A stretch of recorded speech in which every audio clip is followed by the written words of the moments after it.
what do medicines do, and how can you tell they're working? Well, the way you tell, well, what medicines do Mhm. is, especially in depression and anxiety, they very slowly over weeks will increase your serotonin level. And serotonin just seems to be the brain chemical that is responsible for giving you control over your thoughts. And so that's why you can tell if someone has a serotonin deficiency is if you've lost control of your thoughts, which means you've passed over that line from discouragement to depression. And so what the medicines do is they slowly increase the serotonin level. And so then as that level comes up, your thought control should gradually improve. So in other words, over weeks or a few months, you should, if you're on the right medicine, the right dose, you'll find that the thoughts that you've spent so much effort pushing away and fighting with, trying to get them into the background, you'll find that they just slide back more easily, and then they stop coming and they just disappear. And eventually your mind is clear and they're just not coming anymore. And so another way I put it is when your serotonin level is low, it's like having high thought traffic. It's like having a traffic jam in your mind of all these thoughts that are banging into each other, and you hate them all because they're so unpleasant, that the traffic gradually clears, your concentration improves, you're not having to fight with your mind anymore, and you relax. So that's the sign that you're on the right track. And so if you're on medicines and that isn't happening, then you need to tell your doctor, either you need a dose change or medication change. But that's the key thing we look for. And we keep adjusting the dose until your mind is clear. So don't accept that, oh, I'm a little bit better. Keep working with your doctor, keep reporting if you are having times where you can't shut it off, and adjust your medicines until your mind is clear.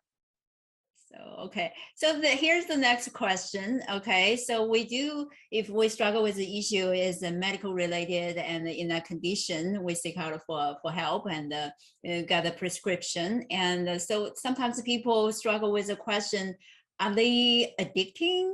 Will I ever get off the meds the rest of my life? So would you like to speak on that? Yeah, of course, it all depends how you define addicting, okay? So you could say, so some people define addicting is if I don't take them, am I going to need them for the rest of my life? And so they just feel if I need them, then it must be an addiction, okay? Well, for people, I'm short-sighted, so I wear contact lenses. And I find that if I take out my contact lenses, I have a complete and total relapse of short-sightedness and I can't see anything, okay? When I put them back in, I see really well. And so I like to have them in. In fact, I put them in every day.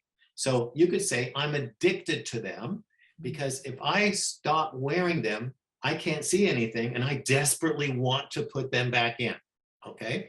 So for people who take medicines for depression, if they need the medicines and they stop taking it because someone told them that it's not Christian to take your medicines, Christians shouldn't be taking medicines, then they likely will have a complete relapse of the previous condition.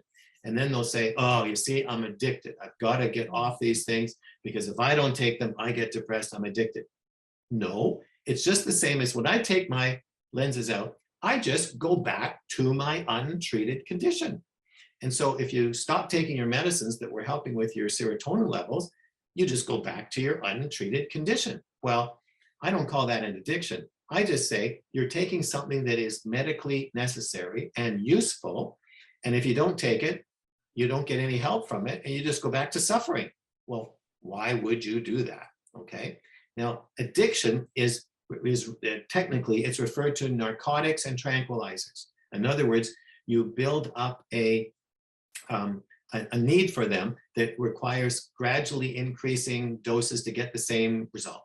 And so tranquilizers and narcotics, yes, they're addicting. But the medicines we're talking about today are mostly antidepressants, antipsychotics. Those are the ones primarily used in mood problems and trauma problems. Well, they're not addicting, okay? But in the sense that if you stop taking them, you're going to feel crummy. But that doesn't mean you're addicted. That just means they're helpful. Now, if you stop taking them too abruptly, you'll get withdrawal symptoms. Well, they'll say, okay, so if I stop taking heroin, I'm going to get withdrawal symptoms. Well, yes, but that's totally different. Okay. So the withdrawal symptoms just mean you came off it too fast. Okay. So that's why if you're changing medicines or, you just go very gradually. So they are not addicting. They're not mind altering. Okay. All they do is give you a clearer mind. And that's actually, here's another proof that these are not addicting. Is have you ever heard of anyone ever being arrested for trafficking on the street of antidepressants?